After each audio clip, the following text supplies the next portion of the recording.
Bu Qurani-Kərimin belə deyək də muğamlar üstündə qarilər bundan istifadə edirlər ki, o muğamlar üzərində oxuyurlar. Bu Qurani-Kərimin istənilən bir ayəsini və yaxud istənilən bir surəsini neçə muğam var adı? 7. 7 muğam. 7 muğamın hamısında oxumaq olar, yoxsa hər hansı bir surədir və yaxud hər hansı bir mövzuda olan ayədir ki, onu yalnız məsələn Səba muğamında və yaxud digər muğamda oxumaq olar. Yoxsa ümumiyyətlə hamısında oxumaq olar. Burada diqqət olunmalıdır ki, ayənin mənası sənə nəyi çatdırırsa, hansı halı sənə bəxş eləyirsə, məsəl üçün Səba qəmgin muğamdır, Secah da həmçinin. Nəhavənd biraz, yəni onun tam əksidir. Məsəl üçün Hicaz adətən deyirlər ki, əmr, hökm olan ayələrdə oxunursun. Azanın özü ki, çağırışdır, hökm var orada. Onu Hicaz muğamı və yaxud da Rast muğamı üzərində oxuyurlar. Da bunu Səba ilə məsəl üçün o qəmgin formada Allahın hökmlərini çatdırasan, o düzgün hesab olunmaz. Amma görmüşəm məsəl üçün bir qari bir ayəni Səba ilə oxuyub, digər onu başqa bir muğamla oxuyub.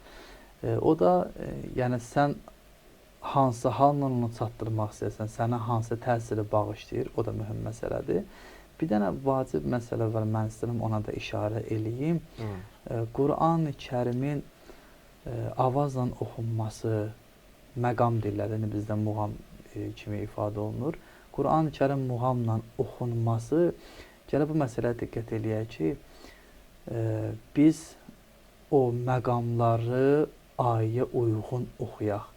Nəinki, misal üçün, biz məqam oxumaqla Qurani Kərimə gözəllik qatmaq istəyək. Yəni, fikrimiz muğamda olsun.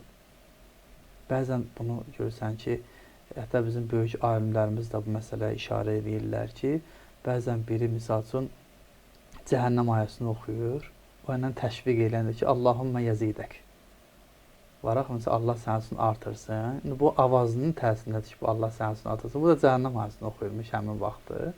Hətta belə bir zarafat deyilir ki, sən bir deyəndə, bax gör mənasına deyirsən, o avaz deməli sənin fikrin avazdaymış. Yəni Allah iraq eləsin ki, biz Quranın məqamı üzərində, məqamları üzərində, muğamı üzərində dayanaq, həmçinin onun tətbiqinə məşğul olaq. Yox. Amma Qurani Kərimi gözəl avazla oxuyan qarilərimiz olublar ki, hətta kimlərinsə İslama gəlməyində, ən azı İslama rəğbətlərinin oyanmağında bunların səsləri rol oynayıb.